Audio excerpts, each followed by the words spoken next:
పిఠాపురం వేదికగా సంక్రాంతి మహోత్సవాలు అత్యంత వైభవంగా జరిగాయి. వేడుకల్లో పాల్గొన్న డిప్యూటీ సీఎం పవన్ కళ్యాణ్ సాంస్కృతిక వైభవం ఉట్టిపడేలా ఏర్పాటు చేసిన కార్యక్రమాలను తిలకించారు. కార్యక్రమాలను వీక్షించి కళాకారులను ప్రోత్సహించారు. ఉత్సవాల్లో ఏర్పాటు చేసిన వివిధ స్టాళ్లను పరిశీలించారు. ఈ సందర్భంగా స్థానిక ఉత్పత్తులకు ప్రాధాన్యం ఇవ్వాలని పవన్ కళ్యాణ్ పిలుపునిచ్చారు. బలోపేతం చేయడానికి వచ్చాం అంటే నా అవసరం లేని నిజమైన నాయకత్వం ఏంటి? నాయకుడు అవసరం లేకుండా పనులు జరిగిపోవాలి సింగపూర్ లాగా. అది కదా అభివృద్ధి అంటే.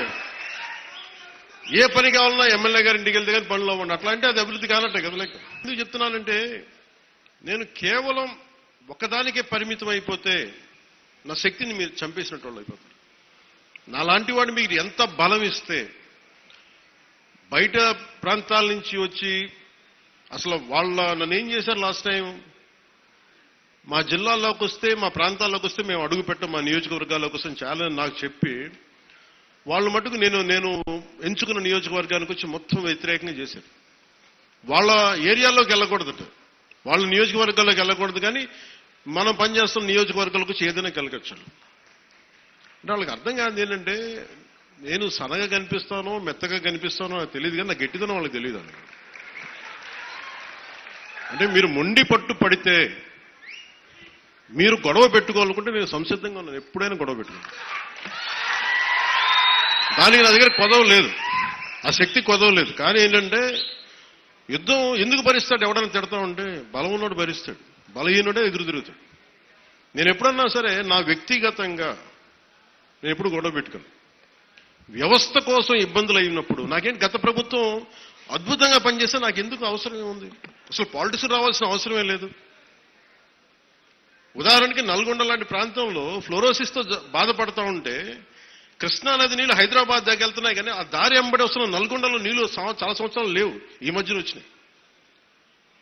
అక్కడ మనుషులు ఈ మన ఫ్లోరోసిస్ తోటి చిన్న బిడ్డలు వంగిపోయి మంచానికి ఉంటే అది బాధ కలుగుతారు. ప్రభుత్వాలు ఏం చేయటం, అలాంటి అనేకమైన సంఘటనలు కోకొల్లలుగా జరిగితే అది నాకు బాధ్యతని పెంచి రాజకీయాల్లో మనం ఏదైనా చేద్దాం, ప్రయత్నం చేద్దాం. ఓడిపోవచ్చు గెలవచ్చు కానీ ప్రయత్నమే చేయకపోతే తప్పు కదా. అలాంటి సందర్భంలో నేను వచ్చాను పాలిటిక్స్కి. తల్లి బిడ్డ న్యాయంగా పోదాం,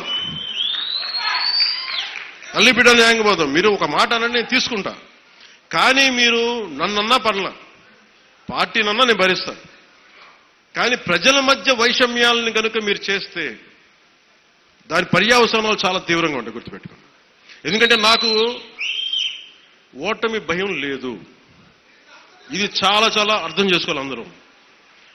నాకు ముందుకెళ్లే ఆలోచనే తప్ప ఓటమి భయం లేదు. ఎందుకంటే నేను నిలబడతాను, నాకు తప్పు అని నేను ఒక వాస్తవంలో బతుకుతాను. ఈరోజు పదవులు ఉండొచ్చు, పదవులు పోవచ్చు, వీటి మీద నేను ఆలోచించుకొని చేయను. ఈ రోజున ఇన్ని వేల కోట్లు, ఇందాక మనోహర్ గారు చెప్పినట్టుగా మీకు పెన్షన్స్ ఇచ్చినా కానీ దాదాపు 24 గంటల్లో ఒక 9,000 కోట్లు పైచిల్లుకు డబ్బులు పంచినా కానీ ఇదంతా కలెక్టివ్ అందరం కూర్చొని చేసింది. దానికి ఒక అనుభవశీలురు, ఒక బలమైన పార్టీ తెలుగుదేశం పార్టీ. ఆ పార్టీని కూడా నేను చాలా గౌరవిస్తాను, ఇప్పుడు కాదు నేను ముందు నుంచి చెప్తున్నాను. అలానే జనసేన బలహీనం అని చెప్పట్లా, జనసేన చాలకు బలం.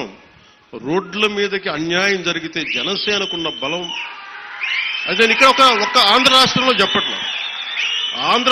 చెప్పట్లా,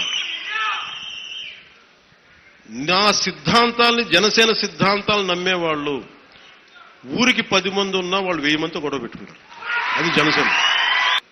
ఉన్నత పోలీస్ అధికారుల గారికి, జిల్లా మ్యాజిస్ట్రేట్ గారికి కూడా చెప్తున్నాను, లా అండ్ ఆర్డర్ని కనుక ఎవరైనా సరే పిచ్చి పిచ్చిగా కనుక మీరు అభద్రతా భావానికి కానీ ప్రజల్ని చేస్తే అస్సలు ఉపేక్షించొద్దని చెప్తున్నాను. నా మాటలు చాలా మెత్తగున్నాయి, కానీ చేతలు చాలా చాలా గట్టిగా ఉండి గుర్తుపెట్టుకోండి. ఇది మిడీవల్ పీరియడ్ కాదు కాబట్టి నా మాటలు చాలా నియంత్రణతో ఉన్నాయి, చేతలు చాలా చాలా గట్టిగా ఉండి గుర్తుపెట్టుకోండి. ఎందుకని మీరు రాజకీయ పరంగా ఏదైనా చేద్దామంటే సంతోషం, అది మీరు ఒక విమర్శ చేయండి, ఇక్కడ అభివృద్ధి బాగలేదు ఇంకోటి బాగలేదు. కానీ మీరు కులాల మధ్య మతాల మధ్య గొడవ పెట్టేద్దాం అనుకుంటే వాటిని మటుకు నేను వ్యక్తిగతంగా చాలా పర్సనల్గా తీసుకుంటాను. ఎందుకంటే I believe firmly in the foundations of our constitution. నేను రూల్లే మాట్లాడతా, రూల్నే అప్లై చేస్తా.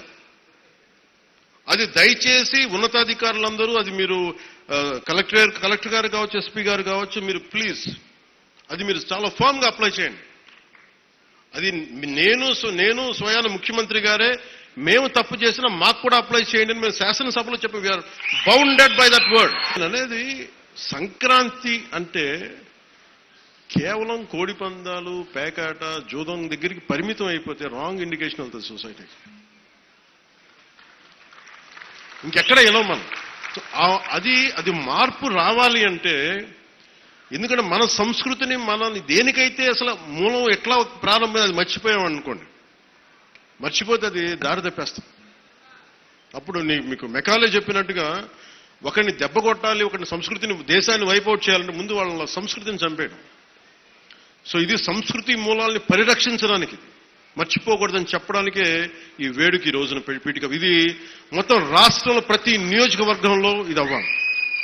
ఇది మనకి గోదావరి జిల్లాలో సంక్రాంతిని కోడి పందాలు ₹1,00,00,000 చేతులు మారుతాయి అనే మాట పోవాలి. సంక్రాంతి నుంచి భోగి మంటల్లో కలిపేయాలి.